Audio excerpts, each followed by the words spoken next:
पूरे सेशन को फिर से स्टार्ट कर रहा हूँ, फिर से पूरा कंटिन्यू कर रहा हूँ, तो कमेंट करके आप लोग मुझे बताते रहो कि सर क्लियर है, सब कुछ क्लियर है, ताकि मैं आगे कंटिन्यू कर सकूँ।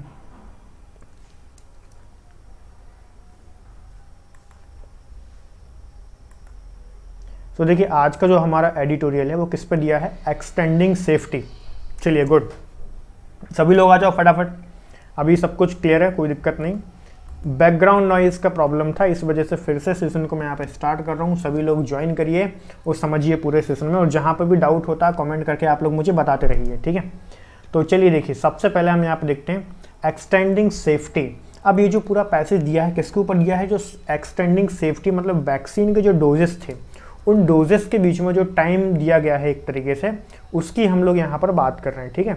तो जो टाइम बढ़ाया गया, जैसे अभी करंट में आपने देखा होगा कोविशील्ड के जो डोजेस लग रहे थे उनके बीच का जो इंटरवल था फर्स्ट डोज का और सेकंड डोज का, तो उसको अभी बढ़ा दिया गया है, ठीक है। उसी की हम लोग यहाँ पर बात करेंगे, और आज का जो पैसेज है उसी के ऊपर यहाँ पे दिया गया है। आरबी भास्कर गुड आफ्टरनून, और जो लोग अभी तक ज्वाइन नहीं किए हैं उनको भी फटाफट बता दो कि भाई ज्वाइन कर लो, सेशन को स्टार्ट हो गया है, ठीक है। तो चलिए देखिए, सबसे पहले हमारे पास यहाँ पे दिया हुआ है staggering of vaccine doses should not be too merely by time until more doses are available. अब इस पूरे सेंटेंस के कहने का मतलब क्या है, तो गाइस देखो, ये जो सेंटेंस के कहने का मतलब ये है कि अब इसमें जो वोकैबुलरी है वो भी मैं आपको यहाँ पे लिखते चल रहा हूँ, ताकि आपको पता चलता रहे कि ये वोकैबुलरी, इसका एक्चुअल में मीनिंग यहाँ पे क्या है वोकैबुलरी। तो देखो यहाँ पर स्टैगर जो वर्ड दिया गया है, स्टैगर वर्ड का मतलब होता है चक्कर लगाना, मतलब इधर उधर भटकते रहना, ठीक है। स्टैगर का मतलब क्या होता है गाइस, स्टैगर का मतलब होता है यहाँ पे चक्कर लगाना, ठीक है, ये होता है इसका मतलब, चक्कर लगाना या फिर इधर उधर भटकते रहना, ये होता है स्टैगरिंग। तो मतलब ये हुआ कि जब तक वैक्सीन के प्रॉपर डोजेस अवेलेबल नहीं होते हैं तब तक हम लोग क्या है, जो लोग हैं, जो पब्लिक है, वो एक तरीके से चक्कर लगाती रहेगी और वैक्सीन मिलना बड़ा मुश्किल काम हो जाएगा। अगर हमें सभी को वैक्सीनेट करना है तो इसका मतलब क्या है, इसके लिए हमें क्या करना पड़ेगा, इसके लिए हमें जो है ज़्यादा से ज़्यादा वैक्सीन की रिक्वायरमेंट यहाँ पर है। तो आगे बढ़ते हैं फिर, यहाँ पर जो हमारे पास पूरा सेंटेंस यहाँ पर दिया हुआ है, pursuing a policy of spreading the interval between two जो डोजेस ऑफ वैक्सीन, मतलब क्या है, जो करंट में वैक्सीन के बीच का जो इंटरवल था, जो डोजेस के बीच का जो इंटरवल रखा गया था, उसको यहाँ पे स्प्रेड किया गया है, बढ़ाया गया है, ठीक है। Between two doses of the vaccine the centre has now outline more scenarios of second dose deferment, ठीक है। अब यहाँ पे हमने बात की है किसकी, अब यहाँ पे एक बार आप देख रहे हो आउटलाइन, आउटलाइन का मतलब क्या है, so what is the meaning of outline. तो यहाँ पर आप ये जो वर्ड देखोगे, ध्यान से देखिए सभी लोग, आउटलाइन, आउटलाइन का मतलब होता है एक तरीके से आप कह सकते हो सिल आउट कह सकते हो, या फिर आप इसे बॉर्डर कह सकते हो, किसी भी चीज़ की अगर आपने कोई भी बॉर्डर यहाँ पर दे रखी है, बॉर्डर आपने यहाँ पे बना रखी है, तो उससे क्या बोलोगे, किसी चीज़ की बॉर्डर कर देना, या फिर आसान भाषा में आप इसे देख सकते हो रूपरेखा, किसी भी चीज़ की जो रूपरेखा बनाना होता है उसको बोलते हैं आउटलाइन। तो जो गवर्नमेंट है उसने इनके डोजेस के बीच की जो रूपरेखा बनाई है उसमें कुछ समय को बढ़ा दिया गया है। यहाँ तक पूरे सेंटेंस के कहने का मतलब यही था। आगे बढ़ते हैं, तो देखिए यहाँ से हम लोग समझते हैं, while lactating women are now encourage to get vaccinated, those who have recovered from an infection out to be getting vaccinated 3 months हैंस। अब इसके कहने का मतलब क्या हुआ, तो देखिए इसमें पूरे सेंटेंस कहने का मतलब है लैक्टेटिंग वूमन। अब ये लैक्टेटिंग वूमन कौन होती हैं, तो गाइस देखो, जिनके छोटे बच्चे होते हैं, जो बच्चों को दूध पिलाती हैं, उन वीमेंस को हम क्या बोलेंगे, लैक्टेटिंग वीमेन। मतलब जिनके छोटे बच्चे हैं, जो बच्चों को दूध पिलाती हैं जो महिलाएं, वो भी वैक्सीन लगवा सकती हैं करंट में। और उसके बाद जो लोग रिकवर हुए हैं कोविड-19 से, उनके लिए जो टाइम फिक्स किया गया वो कितना है, 3 महीने, 3 months हैंड्स। मतलब अगर आप कोविड पॉजिटिव हो तो आपको 3 महीने बाद वैक्सीनेट किया जाएगा, 3 महीने बाद आपको वैक्सीन लगाई जाएगी। तो ये यहाँ पर फिक्स किया गया है। फिर आगे देखते हैं, the recommendation earlier was 4 to 8 weeks। मतलब क्या है, इससे पहले जो रिकमेंडेशंस थी, रिकमेंडेशन का मतलब क्या है, अगर आपको नहीं पता तो मैं यहाँ पर लिखते जा रहा हूँ कि गाइस रिकमेंडेशन का मतलब होता है सिफारिश, ठीक है। क्या होता है, रिकमेंडेशन का मतलब होता है यहाँ पे सिफारिश। तो यहाँ पे लिख देता हूँ ताकि आपको पता चलता रहे। तो जो सिफारिश होती है उसको हम बोलते हैं recommendation. Earlier was 4 to 8 week.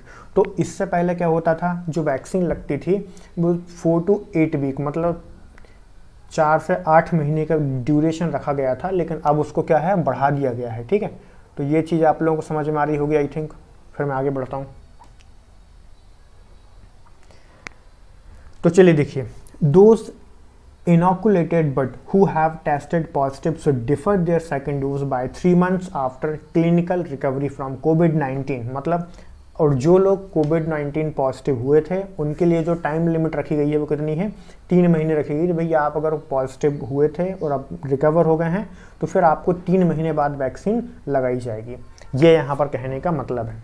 ठीक है, आगे देखते हैं द रिकमेंडेशन। अब यहाँ पे एक वर्ड और आपको यहाँ पे देखने को मिला है, चलो क्लियर है, बहुत बढ़िया। अब एक वर्ड यहाँ पे हमें देखने को मिला है इनॉकुलेटेड। इनऑकुलेटेड का मतलब यहाँ पे क्या हुआ है, तो चलिए देखिए, इनऑकुलेटेड एक ऐसा वर्ड है जिसको हम कह सकते हैं कि सेट ऑफ मेथड्स। तो मतलब एक तरीके से किसी भी व्यक्ति की बॉडी में साइंटिफिक तरीके से या फिर आर्टिफिशियल तरीके से जो एक तरीके से हम देखेंगे तो इम्यूनिटी को जनरेट करना, एंटीबॉडीज़ को जनरेट करना, उसे क्या बोलते हैं, उसे बोलते हैं इनऑकुलेटेड। ठीक है, तो इस पूरी प्रोसेस का नाम होता है इनऑकुलेशन। ठीक है, अगर कोई पूछता है आपसे कि what is the meaning of inoculation, तो इनॉकुलेशन का मतलब होता है कि ऐसी मेथड जिसमें आप आर्टिफिशियल तरीके से किसी की बॉडी के अंदर एंटीबॉडीज़ या फिर किसी भी वायरस, किसी भी डिसीज़ के लिए कुछ उससे लड़ने के लिए जो इम्यूनिटी बनाते हो, उसको हम बोलते हैं इनॉकुलेशन। तो यहाँ तक क्लियर सभी को, आगे बढ़ते हैं। सो देखिए, बट वी हैव, अब यहाँ पर देखते हैं but who have tested positive, but जो व्यक्ति पॉजिटिव हुआ है सेकंड डोज उसको कब मिलेगा, उसको सेकंड डोज जो मिलेगा उसका एक तरीके से 3 महीने बाद आपको वैक्सीन मिलेगी, जो क्लिनिकली अगर आप रिकवर होते हो कोविड-19 से। तो आगे देखते हैं the recommendation follow from earlier ones that advised increasing the interval from 12 to 16 week. मतलब क्या हुआ, तो देखो मतलब ये हुआ कि पहले जो टाइमिंग रखी गई थी, पहले जो था 8 वीक तक की टाइमिंग रखी गई थी, 4 to 8 वीक का समय यहाँ पे दिया गया था कि 4 से 8 महीने का ड्यूरेशन रहेगा दोनों डोजेस में। बट यहाँ पे जो नई रिकमेंडेशन जो आई है उसमें यहाँ पे चेंजेस कर दिया गया है। चेंजेस कैसा कर दिया गया है कि यहाँ पर अब 12 से 16 वीक लगेंगे, मतलब 12 से 16 हफ्ते आपको लगेंगे तब वैक्सीन आपको मिलेगी। मतलब वैक्सीन का पहला डोज लगेगा, उसके बाद 12 से 16 हफ्तों के बाद आपको वैक्सीन का दूसरा डोज यहाँ पे लगेगा। आगे देखते हैं, अब यहाँ से कंटिन्यू करते हैं। मोर वाइडली अवेलेबल वैक्सीन, बट आगे देखते हैं फॉर कोविशील्ड, मतलब कोविशील्ड जो है अपने यहाँ पे सबसे ज़्यादा अवेलेबिलिटी किसकी है, कोविशील्ड, क्योंकि सीरम इंस्टीट्यूट की है और इंडियन वैक्सीन है तो यहाँ पे अवेलेबिलिटी इसकी ज़्यादा है। The more widely available vaccine, but there are 2 underlying principles behind these recommendations. मतलब क्या है, there are, but there are मतलब अभी क्या है, 2 अंडरलाइंग प्रिंसिपल्स हैं इसमें बिहाइंड द रिकमेंडेशन, इन सिफारिशों के पीछे इसके मुख्य इसका जो सिद्धांत है वो क्या है एक्चुअल में। The first being a vaccine shortage. तो पहला क्या था कि वैक्सीन का शॉर्टेज। तो करंट प्रॉब्लम क्या चल रही है अपने यहाँ पे, आप सभी लोग जानते हो कि भाई वैक्सीन का जो है यहाँ पे शॉर्टेज बहुत ज़्यादा चल रहा है। ठीक है, अभी जो नेक्स्ट हमारे पास वोकैबुलरी आएगी वो मैं यहाँ पे लिखते चल रहा हूँ ताकि आपको समझ में आता जाए। तो चलिए फिर आगे बढ़ते हैं। तो वैक्सीन की जो प्रॉब्लम है, वैक्सीन का जो शॉर्टेज है वो भी एक बहुत बड़ी प्रॉब्लम है यहाँ पे। अंटिल अर्ली अप्रैल, तो अप्रैल के पहले तक शॉर्टेज बहुत ज़्यादा थे। जितने भी वैक्सीनेशन सेंटर बनाए गए थे वो सेंटर्स भी धीरे धीरे क्या हो रहे थे, वो सेंटर्स भी धीरे धीरे बंद होते जा रहे थे। ठीक है, और हर जगह पे लिखा जा रहा था कि वैक्सीन का शॉर्टेज है, वैक्सीन है ही नहीं। कुल मिलाकर बात ये थी। आगे देखते हैं। तो देखो, vaccine roll out appearing to take stock of availability as well as prioritizing those at greater risk। मतलब अब इसमें यह हुआ कि भाई प्रायोरिटाइज करो कि किसको वैक्सीन की ज़्यादा रिक्वायरमेंट है। ठीक है, आगे देखते हैं। It was a ferocity. अब कल भी मैंने आपको वर्ड बताया था कि इसमें फेरोशियस वर्ड आया हुआ था, तो ये वर्ड है फेरोसिटी। फेरोसिटी एक नाउन होता है और फेरोसिटी का मतलब क्या होता है, फेरोसिटी का मतलब होता है एक तरीके से आप कह सकते हो इसे क्रूरता कह सकते हो या फिर ड्रेडफुलनेस कह सकते हो। ठीक है, इसको हम क्या कहेंगे, ड्रेडफुलनेस, या फिर हिंदी में आप इसे क्या कहोगे, इसको हम कहेंगे क्रूरता। ठीक है, ये होता है क्रूरता। इसको मैं ऐसे लिख देता हूँ, ये जो है क्रूरता, क्रूरता की बात हो रही है। फेरोसिटी क्या होता है? क्रूरता। तो ये जो सेकंड वेव थी वो कैसी थी? फेरोशियस थी, क्रूर थी बड़ी ही। ठीक, आगे देखते हैं। इस वर्ड की मैंने बात की है, ऑफ द सेकंड वेव। तो जो सेकंड वेव थी दैट वाज फेरोशियस, तो फेरोसिटी बहुत ज़्यादा थी इसमें, मतलब बहुत ज़्यादा लोगों की इसमें डेथ हुई और बहुत ज़्यादा इन्फेक्शियस भी ये थी। Second wave that cause the government to panic, जिसने क्या करा? गवर्नमेंट को बहुत ही प्रॉब्लम में डाल दिया। ठीक है, पैनिक। आगे देखते हैं। Free a vaccine supply applying to each his own. आगे देखते हैं।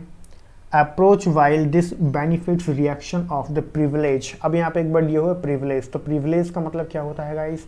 देखो, प्रिविलेज का मतलब होता है किसी के ऊपर एहसान कर देना। क्या होता है? एहसान करना। यहाँ पे लिखते चल रहा हूँ मैं आपको कि privilege,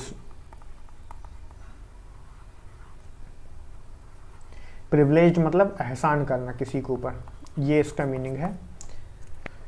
it has improved access as seen by the stagnation. तो मतलब क्या हुआ है? यहाँ तक पूरी बात को समझो आप कि privilege it has not improve, तो इसने क्या हुआ है? एक्सेस को इम्प्रूव नहीं किया है, as seen by the stagnation. तो यहाँ पे एक बार और ये स्टैग्नेशन, स्टैग्नेशन का मतलब क्या है? स्टैग्नेशन का मतलब होता है गाइस यहाँ पे स्टेबिलिटी। क्या होता है? स्टैग्नेशन। तो क्या है? स्टैग्नेशन। स्टैग्नेशन मीन्स होता है किसी भी चीज़ में स्टेबिलिटी लाना या फिर स्थिरता। ठीक है, क्या बोलोगे आप ऐसे? स्थिरता लाना या फिर कहो तो ड्यूरेबिलिटी लाना, किसी भी चीज़ में एक तरीके से रुकाव लाना, वो कह सकते हो आप इसको। तो आगे देखते हैं। स्टैग्नेशन इन डेली इनोकुलेशन। तो डेली जो इनोकुलेशन जो हो रहा है, इनोकुलेशन मैंने आपको बताया ना कि एक तरीके से वैक्सीनेशन कराना, कुल मिला के बात है। आप वैक्सीनेशन करा रहे हो तो मतलब आपके अंदर इम्यूनिटी बन रही है। ठीक है, जो कि आर्टिफिशियल इम्यूनिटी है। वैक्सीन से जो बनेगी वो नेचुरल तो है नहीं ना, मतलब वो वैक्सीन की वजह से जो इम्यूनिटीज आपकी बॉडी में बन रहे हैं उसको हम क्या बोलेंगे? इनोकुलेशन हम उसको बोलते हैं। तो चलिए फिर आगे बढ़ते हैं हम लोग यहाँ पे। तो देखिए, inoculation and fail in second dose recipient members. अब यहाँ से आगे कंटिन्यू करते हैं।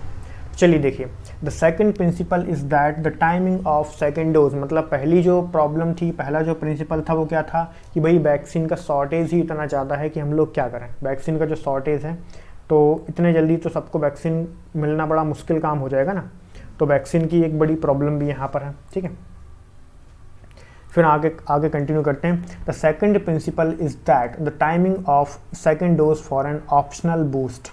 और दूसरी बात क्या? दूसरी बात यह है कि जो टाइमिंग क्या है? ये टाइमिंग भी एक प्रॉब्लम है सेकंड डोज के लिए। तो देखते हैं। For an optimal boost the immune system is not clear, मतलब जो सेकंड डोज है कब लगाया जाए, कैसा लगाया जाए, इसमें भी कुछ क्लैरिटी अभी तक यहाँ पे नहीं थी। Immune system is not clear, तो ये बिल्कुल क्लियर नहीं था। तो एक ये प्रैक्टिकली देखा जाए तो यहाँ पे आपको पता होगा कि पहले जो टाइमिंग थी वो 8 वीक तक रखी गई थी। भाई आप 4 हफ्ते से लेके 8 हफ्तों के बीच में वैक्सीन लगाओ। अब कहना है कि भाई आप 12 से 16 हफ्तों के बाद लगाओ तो इसकी जो ड्यूरेबिलिटी है वो बढ़ जाएगी, इसकी जो प्रोडक्टिविटी है वो ज़्यादा बढ़ जाएगी। वैक्सीन मतलब ज़्यादा इफेक्टिव यहाँ पे हो जाएगी। A general policy for child vaccine in India is a 4 to 8 week interval. मतलब यहाँ पे जो बच्चों के लिए जो जनरल पॉलिसी यहाँ पे बनाई गई वैक्सीन की वो ये है कि 8 हफ्तों से, मतलब 4 हफ्तों से लेकर अव्वल इसमें रहेगा। However, clinical trials of AstraZeneca vaccine in the UK, मतलब UK में जो एस्ट्राजेनेका है, मतलब अपने यहाँ पर जिसको हम कोविशील्ड के नाम से जानते हैं, तो 18 से 55 साल के जो लोग थे उनके ऊपर किया हुआ। So that binding antibodies the ones that actually block virus, मतलब एंटीबॉडी मतलब क्या? जो वायरस को ब्लॉक करता है वही तो एंटीबॉडी, जो स्प्रेड नहीं होने देता वो एंटीबॉडी है, सिंपल। ठीक है, we are nearly twice as high in those who got their shots 12 or more weeks apart than in those had within 6 weeks। अब इसमें कहने का मतलब क्या हुआ? वर नियरली ट्वाइस एज हाई, मतलब क्या हुआ? उन लोगों के बीच में, उन लोगों में एंटीबॉडीज़ 2 गुना थे जिन लोगों ने 12 हफ्तों का, जिनके फर्स्ट और सेकंड डोज में 12 हफ्ते का गैप था, उनकी बॉडी में जो इम्यूनिटीज़ बने थे वो जिन लोगों ने 4 से 8 हफ्ते का गैप रखा हुआ था उनकी तुलना में 2 गुना ज़्यादा एंटीबॉडी उनके पास थे। तो मतलब इसीलिए यहाँ पे बढ़ाकर कितना कर दिया गया समय इंडिया में, तो 12 हफ्तों से 16 हफ्ते का समय यहाँ पे कर दिया है कि फर्स्ट डोज के बाद आपको 12 से 16 हफ्ते आपको चाहिए, इतना समय आपको लगेगा वैक्सीन के लिए। तो फिर आगे बढ़ते हैं हम लोग। विद इन 6 वीक आगे देखते हैं, the vaccine also appear to be more protective. मतलब जो वैक्सीन है वो क्या कुछ ज़्यादा प्रोटेक्टिव भी यहाँ पर रही है। सीधी सी बात है, इफेक्टिवनेस उसकी बढ़ गई तो प्रोटेक्टिव तो रहेगी ना। The vaccine also appear to be more protective in those above 18 a longer dose interval. मतलब जिनमें इंटरवल बढ़ाया गया उनके लिए जो वैक्सीन है वो काफ़ी ज़्यादा प्रोटेक्टिव उनके लिए रही है। तो फिर यहाँ से हम लोग आगे कंटिन्यू करते हैं। वाइल एंटीबॉडी लेवल्स आर की मार्कर ऑफ प्रोटेक्शन। मतलब जो एंटीबॉडी का जो लेवल है वही डिसाइड करता है कि आप कितने सेफ हो कोविड-19 से। They are not only ones cell based where by the immune system confers. मतलब यहाँ पे आप देख रहे हो कि जो इम्यून सिस्टम कन्फर्स, अब यहाँ पे क्या होगा, इससे क्या होता है, इम्यून सिस्टम जो प्रोवाइड करता है, ठीक है, इम्यून सिस्टम क्या प्रोवाइड करता है भाई, ये आपको एक इम्यूनिटी प्रोवाइड करता है कि आप कोविड-19 का जो वायरस है उससे आपकी बॉडी लड़ सके और जो एंटीबॉडीज़ बनती हैं वो उससे फाइट कर सकें, ठीक है, और उसको स्प्रेड होने से रोक सकें। तो यहाँ पर आप देख रहे हो कौन से नंबर का वोकैब होगा, ये 8th नंबर की वोकैबलरी यहाँ पर मैं लिख देता हूँ, कन्फर। अब यहाँ पे वर्ड दिया है कन्फर्स, तो इसका मतलब क्या होता है, कन्फर्स का मतलब एक तरीके से आप यहाँ पर देख सकते हो कि प्रोवाइड करना, किसी भी चीज़ को प्रोवाइड करना, या फिर हिंदी में हम कहें तो प्रदान करना, ठीक है, ये इसका मीनिंग यहाँ पर बनता है, प्रदान करना। आगे बढ़ते हैं। While antibody levels are key markers to protection, they are not only one cells based immunity where, आप देखो पूरी ग्रामर को भी समझ से चलो, cell based immunity where by the immune system confers, confers मतलब प्रोवाइड करना, लॉन्ग लिव्ड इम्यूनिटी, मतलब जो इम्यून सिस्टम है वो हमें लॉन्ग लिव्ड इम्यूनिटी प्रोवाइड करता है, मतलब जो हमारे अंदर ज़्यादा समय के लिए जो इम्यूनिटी रहे वो हमें प्रोवाइड करता है, ठीक है।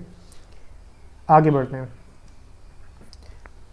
Given that SARS-CoV-19 second has been around for less than 20 months, मतलब तो यहाँ पे बोला क्या है, given that SARS-CoV-2 has been around for less than 20 months, मतलब 20 मंथ से कम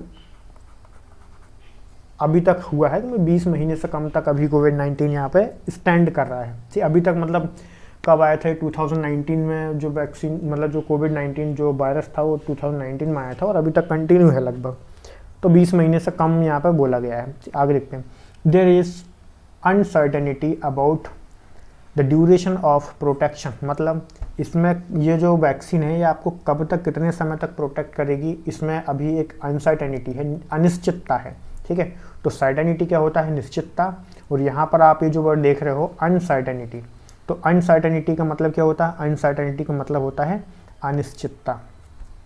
ये जो वर्ड दिया हुआ है इसका मतलब होता है अनिश्चितता। मैं हाईलाइट भी करते जा रहा हूँ ताकि आप लोगों को सारी बातें यहाँ पर समझ में आती जाएँ, ठीक है। अनसर्टेनिटी मतलब अनिश्चितता। About duration of protection, there are also documented cases of breakthrough infection, मतलब ऐसे बहुत सारे केसेस हैं जिसमें ब्रेक थ्रू इन्फेक्शन हुआ है, मतलब लगातार। ब्रेक थ्रू का मतलब क्या है गाइस, ब्रेक थ्रू का मतलब है लगातार इन्फेक्शन, ठीक है, ये यहाँ पर लिखा है, इसको मैंने हाईलाइट कर दिया, breakthrough infection, as well as deaths even after a second dose, है ना। और ये भी देखा गया है कि सेकेंड डोज लेने के बाद भी लोगों की डेथ हुई है। तो मतलब ये बिल्कुल भी ना सोचें कि वैक्सीन लग गई तो फिर तो हम मतलब आयरन मैन बन गए हैं, तो ऐसा बिल्कुल नहीं होने वाला है, ठीक है। तो इस बात का ध्यान रखिए कि भाई प्रॉब्लम किसी को भी हो सकती है, कभी भी हो सकती है, तो आप इस बात का ध्यान रखिए, ठीक है। फिर हम लोग आगे बढ़ते हैं। मतलब वैक्सीन लगने के बाद भी आपको प्रोटोकॉल तो फॉलो करने ही करने हैं। दो they fall with in expected statistical boundaries so for, मतलब ये कहाँ से पता चल रहा है भाई, स्टैटिस्टिकल बाउंड्रीज, स्टैटिस्टिकल मतलब सांख्यिकी डाटा, जो सांख्यिकी का जो डाटा होता है जो प्रोवाइड करने में, भाई इतने लोगों की डेथ हुई, इतने लोग रिकवर हुए, तो जो डेटा आपको कहाँ से मिलता है, ये स्टैटिस्टिकल डेटा ही तो है, ठीक है। आगे देखते हैं। It is only more inoculation, it is only more inoculation मतलब होता है वैक्सीनेशन, मतलब आर्टिफिशियल तरीके से किसी की बॉडी के अंदर एंटीबॉडी को बनाना, वो होता है inoculation. From now that will shed greater clarity on the degree of protection, put together these recommendations, मतलब दीज रिकमेंडेशंस मतलब बहुत सारी रिकमेंडेशंस की बात हुई है, ठीक है। और आप यहाँ पे जो प्रोनाउन यूज़ कर रहे हो वो दीज यूज़ करो। दीज मतलब एक से ज़्यादा, कोई भी चीज़ अगर प्लूरल है तो हम उसे बोलेंगे these. Recommendations do by policy makers time to stagger, ठीक है। तो जो पॉलिसी मेकर हैं वो भी इसमें एक तरीके से कंफ्यूज्ड हैं कि भाई क्या करें, कौन सा ड्यूरेशन रखें, क्या करें, मतलब इसकी प्रोडक्टिविटी को कैसे बढ़ाएं, वैक्सीन की प्रोडक्टिविटी कब ज़्यादा हो सकती है और कब कम हो सकती है, तो इस पर अभी तक रिसर्च चली रही है। Does not until more vaccine become available from अगस्त। तो दूसरी बात ये भी कि अपने पास एक तो वैक्सीन की कमी है, वैक्सीन की डोज ही अवेलेबल नहीं है, तो सारे लोगों को वैक्सीन नहीं मिलेगी तो इफेक्टिवनेस तो उसकी कम रहेगी ना। कम लोगों को वैक्सीन लगी हुई है तो बार बार पॉजिटिव हो जा रहे हैं, तो ये भी एक प्रॉब्लम है। तो मतलब अगस्त तक उम्मीद है कि भाई और भी ज़्यादा वैक्सीन यहाँ पर बढ़ जाएंगी, अंटिल मोर वैक्सीन बिकम अवेलेबल। तो यहाँ पर कहने का मतलब क्या है, जब तक और ज़्यादा डोजेस नहीं मिलते हैं तब तक ऐसी प्रॉब्लम्स यहाँ पर रहने वाली हैं। ऑन द अदर हैंड मतलब दूसरी तरफ, ऑन द अदर हैंड का मतलब क्या है यहाँ पे, दूसरी तरफ, the toll from India second wave continues to surpass similar daily figures. और दूसरी तरफ देखा जाए तो इंडिया में जो सेकंड वेव से जो केसेस बढ़ रहे हैं वो सरपास मतलब होता है आगे निकल जाना, ठीक है। क्या होता है, लिख दे रहा हूँ यहाँ पे, सरपास का मतलब होता है आगे निकल जाना, ठीक है, किसी को पीछे छोड़ देना। तो आप डेली बेसिस पे आप देख रहे हो, कुछ दिन पहले तक की अगर मैं बात करूँ तो जो केसेस इंडिया के अंदर आ रहे थे वो डेली बेसिस पर हाई केसेस बढ़ते जा रहे थे, ठीक है। तो उसको बोलते हैं क्या, सरपास डेली फिगर्स। तो डेली जो फिगर्स बन रहा था, डेली जैसे आज 4 लाख केस आया तो कल 4.5 लाख हो गया था, 3 लाख था तो 3.5 लाख, ऐसे बढ़ता गया था ना केस, तो उसकी बात यहाँ पे हो रही। Figures from the US and Brazil, आगे देखते हैं, given that many Indians have, आगे बढ़ते हैं, many Indians have still not been exposed to the virus and never threatening variant about। तो मतलब क्या, बहुत सारे जो इंडियंस हैं अभी स्टिल नॉट बीन एक्सपोज्ड, जिनको अभी तक ये पता ही नहीं वायरस क्या है, and never threatening variants abound. और जो वेरिएंट्स हैं उनसे भी जो बहुत सारे इंडियंस हैं उनको डर भी नहीं लग रहा है, मतलब वो अवेयरनेस की कमी है उस वजह से। There is no reason to be complacent that people will be protective from future waves. मतलब क्या है, there is no reason to be complacent, ठीक है। अब यहाँ पे कॉम्प्लेसेंट का मतलब क्या है, कॉम्प्लेसेंट का मतलब यहाँ पे है आत्मसंतुष्टि। क्या है, आत्मसंतुष्टि। मैं यहाँ पे लिखता जा रहा हूँ, तो ये जो वर्ड आपके पास यहाँ पे दिया हुआ है कॉम्प्लेसेंट, हाईलाइट कर दे रहा हूँ मैं कौन से वर्ड की बात कर रहा हूँ, मैं इस वर्ड की बात करूँ, कॉम्प्लेसेंट। कॉम्प्लेसेंट इसका मतलब क्या होता है, इसका मतलब होता है सेल्फ सेटिस्फैक्शन। आसान भाषा में आप इसे क्या बोलते हो, इसको सेल्फ सेटिस्फैक्शन, ये इसका मीनिंग है। मतलब हिंदी में आप इसे कहते हो आत्मसंतुष्टि, ये है गाइस आत्मसंतुष्टि। That people will be protective from future waves, मतलब ये भी एक तरीके से नहीं कहा जा सकता अभी कि भाई इंडियंस जो हैं भविष्य में आने वाली जो वेव्स हैं उनसे सुरक्षित रहेंगे, इसकी भी कोई गारंटी नहीं। क्यों, क्योंकि आप देख रहे हो अपने आप एक तो अवेयरनेस की भी कमी है और दूसरी बात यह है कि हमारे पास वैक्सीनेशन की भी कमी है। तो वैक्सीन डोजेस ही अवेलेबल नहीं है इतने सारे जितनी पॉपुलेशन है, तो ये इंडिया के लिए भी बड़ा टास्क है इसको कंप्लीट करना। आगे बढ़ते हैं। There is no reason to be complacent that people will be protected from future waves. The aim of vaccine is to prevent severe disease and death and all policy recommendation must be geared towards that goal. अब यहाँ पे देखो, अब जब ये बताओ, जब इससे कंफर्म नहीं है कि भाई ये जो वैक्सीन है पूर्ण रूप से कंप्लीट है कि नहीं है, कंप्लीटली काम करेगी कि नहीं करेगी, ये नहीं। एक्चुअली इनका उद्देश्य क्या है, मेन उद्देश्य क्या है, यहाँ पे लिखा भी देखो। मेन उद्देश्य ये है कि जो सीवियर डिसीज़ है इसमें कन्वर्ट ना हो, अगर वायरस है कोई पॉजिटिव होता भी है तो थोड़ी बहुत प्रॉब्लम हो और वो ठीक हो जाए। तो वैक्सीन का मेन उद्देश्य क्या है, मेन उद्देश्य यही है कि आने वाले समय में अगर कोई फ्यूचर वेव आती है कोविड-19 की तो किसी की डेथ ना हो, एटलीस्ट वो रिकवर हो जाए, ये इसके कहने का मतलब है। तो देखो, the aim of vaccine is to, अब यह पूरा सेंटेंस आप देख रहे हो, ये पैसे में दिया गया है कि जो वैक्सीन है उसका मेन उद्देश्य ये है कि save disease and death and all policy recommendation must be geared towards that गोल। और जितनी भी पॉलिसीज़ हैं उनके ऊपर यही सिफारिश की गई है कि भाई इसी के ऊपर काम किया जाए कि डेथ कम हो, ठीक है, और जो उसको एक तरीके से जितना भी जो खतरनाक मोड में आ जाता है कोविड-19 उसको कंट्रोल किया जा सके। आगे बढ़ते हैं। There is no room for knee jerk reaction that can compromise this object. मतलब अब देखो यहाँ पे एक फ्रेज दिया हुआ है, आपको पता होना चाहिए कि इसका मतलब क्या है। ये एग्जाम में पूछा जा सकता है आपसे, क्या नी जर्क, ये पूरा लिख देता हूँ मैं, नी जर्क रिएक्शन।